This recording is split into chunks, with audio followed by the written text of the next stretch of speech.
हुकूमत का अवाम पर पेट्रोल बम। अपोजिशन ने हुकूमत को आड़े हाथों ले लिया। हुकूमती वज़रा ने आलमी मार्केट में तेल की कीमतों में मुसलसल इजाफे को वजह करार दे दिया।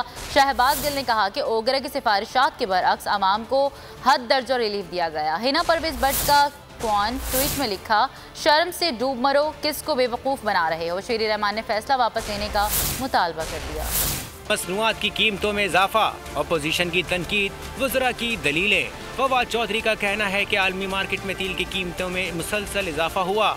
हुकूमत के पास तेल की कीमतों में इजाफे के सिवा कोई चारा नहीं था। शहबाज गिल ने कहा कि ओगरा की सिफारिशात के बरक्स अवाम को हद दर्जा रिलीफ दिया गया। इस फैसले के नतीजे में पड़ने वाला बोझ हुकूमत खुद बर्दाश्त करेगी। हिना परवेज का शहबाज गिल के ट्वीट पर रद्द अमल, शर्म से डूब मरो, किसको बेवकूफ़ बना रहे हो।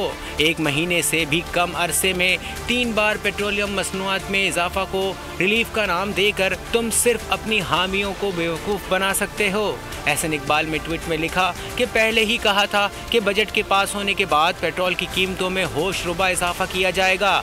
पीपी रहनुमा भी हुकूमत पर बरहम। शाजिया मरी ने कहा कि पेट्रोल कीमतों में जालिमाना इजाफे से अवाम मुआशी बदहाली का शिकार होंगे। इमरान खान एंड कंपनी मुल्क और अवाम के लिए नाकाबिले बर्दाश्त बोझ बन गए।